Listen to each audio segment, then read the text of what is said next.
अस्सलाम वालेकुम friends, welcome to my channel news feast. और हमारा आज का टॉपिक इंडिया, चाइना और लद्दाख, और इसमें लेटेस्ट डेवलपमेंट्स हम आपके साथ शेयर करते हैं। जैसा कि आपको पता है कि चीन और इंडिया के मुज़ाकरात हर सतह पर हो गए हैं नाकाम, और ऐसा लग रहा है कि जनूबी एशिया मुकम्मल तौर से तब्दील होने जा रहा है, क्योंकि एक तरफ तो चीन है जंग के लिए पूरी तरह तैयार, मगर दूसरी तरफ रूस ने कर दिया है इंडिया को इनकार जदीद S-400 मिसाइल डिफेंस सिस्टम देने से।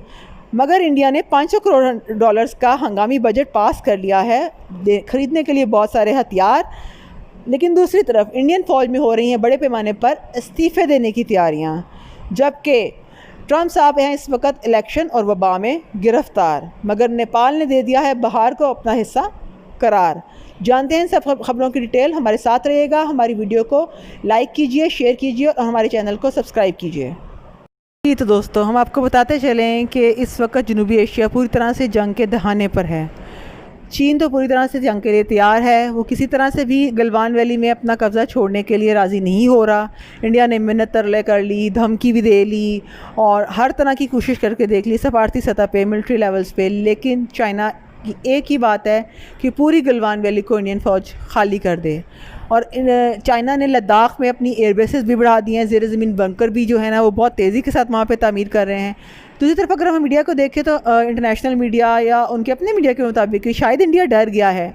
लेकिन अगर हम इंडिया की तैयारियों की तरफ जाएँ तो ऐसा लगता नहीं है, क्योंकि इंडिया ने हंगामी तौर से $500 करोड़ का बजट पास किया है।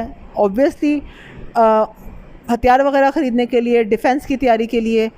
और इंडिया के जो डिफेंस मिनिस्टर हैं राजनाथ साहब, वो एक दिन पहले ही 3 रोज़ा दौरे पर रूस रवाना हो चुके हैं। जैसा कि हम आपको अपनी पिछली वीडियो में बता चुके हैं कि वो इस वक्त रूस में मौजूद हैं, और उनका रूस में जाकर मेन काम यह है कि जी वो इंडिया के लिए S-400 मिसाइल डिफेंस सिस्टम, जिसका रूस के साथ उनका मुआहदा हो गया हुआ है, उसको हासिल कर सकें।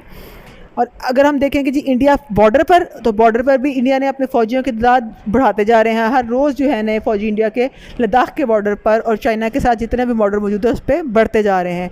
इंडिया ने अपने तमाम air defence systems, missile systems border पर लगा दी हैं। तो अगर हम ये सारी सूरत हाल देखें तो लगता है ऐसे ही है जैसे इंडिया भी पूरी तरह से लिए जंग के लिए तैयार है। बल्कि इंडिया ने तो यहाँ तक किया है कि अपने लोकल आर्मी लीडर्स को, यानी कि जो उनके लोकल आर्मी हेड्स हैं, उनको अलाउ कर दिया है लद्दाख के बॉर्डर पर कि अपनी मर्ज़ी के मुताबिक वहाँ पर फैसला कर सकें, यानी जैसी सिचुएशन है वो वैसा डिसीजन ले लें। तो इन सारी बातों से तो यही पता चलता है कि इंडिया जंग के लिए पूरी तरह से तैयार है। लेकिन अगर हम ये देखें, दूसरी तरफ हम ये देखें कि इंडिया डरा भी हुआ है। जैसा कि मीडिया इंटरनेशनल कह रहा है कि इंडिया डरा हुआ है, तो इंडिया की जो है डर इस बात से नज़र आता है कि इंडिया अपने बड़े पैमाने पर अपनी फ़ौज में से सिख फ़ौजी जिनके हैं, जो वो फ़ौजी जो कि सिख हैं, उनके इस्तीफ़े लेने की तैयारी कर रहा है। और उन्होंने उनको इस्तीफ़ों के लिए कह दिया। ये तकरीबन आप कह सकते हैं कि 14 से 15 हज़ार सिख फ़ौजी हैं जिनका इस्तीफ़ा इंडियन फ़ौज ले रही है, क्योंकि उन्हें सिखों पर एतबार नहीं है। लेकिन अगर लद्दाख के बॉर्डर पर देखा जाए तो इस वक्त जो फ़ौज वहाँ पर लड़ रही है उसमें ज़्यादातर सिख हैं। बल्कि आपको ये भी पता है कि जो मुज़ाकरात के लिए जिनको आगे किया गया है वो भी एक सिख कर्नल ही हैं। बहरहाल ये तो इंडिया का खौफ है जो कि उसको अपनी ही फ़ौज से है। लेकिन अगर हम दूसरी तरफ देखें तो भी इंडिया जो है ना वो 11 घंटे के तवील मुज़ाकरात में चीन को मनाने में नाकाम रहा है, और चीन उनसे गलवान वैली खाली कराना चाहता है, जिसके लिए इंडिया अभी तक तैयार नहीं है।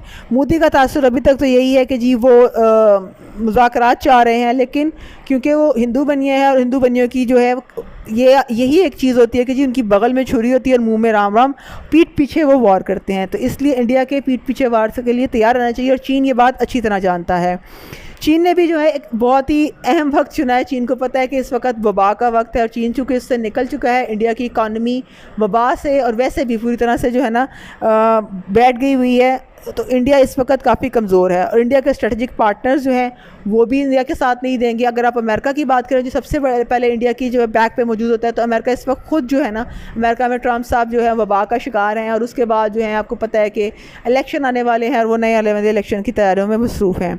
मगर राजनाथ साहब का जो 3 रोज़ का रूस का दौरा है, हम उसको भी नज़रअंदाज नहीं कर सकते, क्योंकि इसमें राजनाथ साहब जो हैं वो ना सिर्फ ये कि S-400 दिफाई निज़ाम सिस्टम रूस से मांग रहे हैं एज़ अर्ली एज़ पॉसिबल, यानी कि अपकमिंग चाइना के साथ अगर उनकी कोई जंग होती है तो उसके लिए लेकिन रूस जो है वो ऐसा करने से इनकार कर रहा है और वो उनको टाइम दे रहा है 2021 का, यानी कि अगले साल का। उसकी क्या वजह है?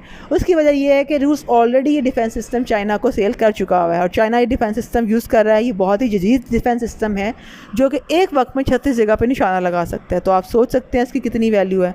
रूस का इस वक्त साफ इनकार है इंडिया को ये डिफेंस सिस्टम देने के लिए, क्योंकि रूस के स्टेक्स भी इस वक्त चीन के साथ ज़्यादा हैं और रूस का इंटरेस्ट भी चीन की तरफ झुकाव ज़्यादा है, वो चीन के ख़िलाफ़ नहीं जा सकता।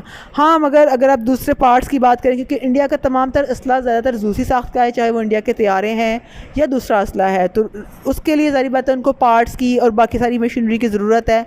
इसके लिए राजनाथ साहब ये चाहते हैं कि जी वो उन्हें बाय शिप मत भिजवाया जाए, यानी कि समंदरी रास्ते से ना भिजवाया जाए बल्कि बाय एयर भिजवाया जाए, क्योंकि जो समंदरी रास्ता है वो उसमें चीन बीच में आता है, तो वो चीन को बीच में से साइड पर रखना चाहते हैं। ये सब देख के तो ऐसा लगता है कि जी इंडिया एक तरफ तो यानी कि छुप छुप के जंग की तैयारी भी कर रहा है, लेकिन दूसरी तरफ जो है ना वो कोशिश भी कर रहा है, डर भी गया है। तो अब भाई आप कुछ नहीं कह सकते। लेकिन इंडिया चूँकि उन लोगों में से है, उन लोगों में से हिंदू कौम जो है, आपको पता है कि उन लोगों में से है जो सामने से बढ़कर वार नहीं करते, बल्कि वो रात के अंधेरे में पीठ में छुरा घूमते हैं।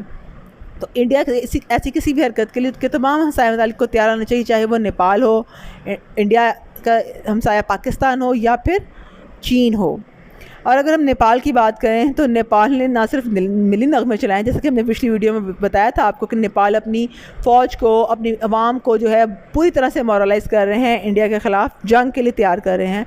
दूसरी तरफ नेपाल में सूबा बिहार के कुछ हिस्सों को भी अपना हिस्सा करार दे दिया। वो कहते हैं कि इंडिया के सूबे बिहार में कुछ इलाके हैं जो कि नेपाल का हिस्सा हैं, इंडिया का हिस्सा नहीं है, और इंडिया ने उस पर कब्ज़ा किया हुआ है।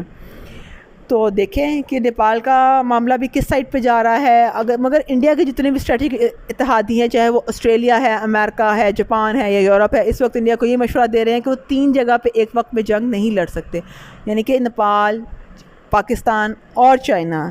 इसलिए वो कहते हैं कि जी आप चाइना के साथ तो ठीक है, आप बहुत ज़्यादा जो है ना गर्मी सर्दी जो भी कर रहे हैं, लद्दाख के बॉर्डर पे चल रहा है, पाकिस्तान और नेपाल के साथ ज़रा आप नरम रवैया अख्तियार करें। लेकिन इंडिया से कुछ भी बैद नहीं है। आप ये नहीं कह सकते हैं कि जी इंडिया जो है ना वो डर गया है या वो बैठ जाएगा, ये साजिशें नहीं करेगा। वो पूरी तरह से साजिशें कर रहा है। वो जो नज़र आ रहा है वो होया नहीं, वो कमज़ोर तो बहुत नज़र आ रहा है, लेकिन इंडिया पीठ पीछे वार करने के लिए हमेशा से तैयार है और वो ऐसा करेगा।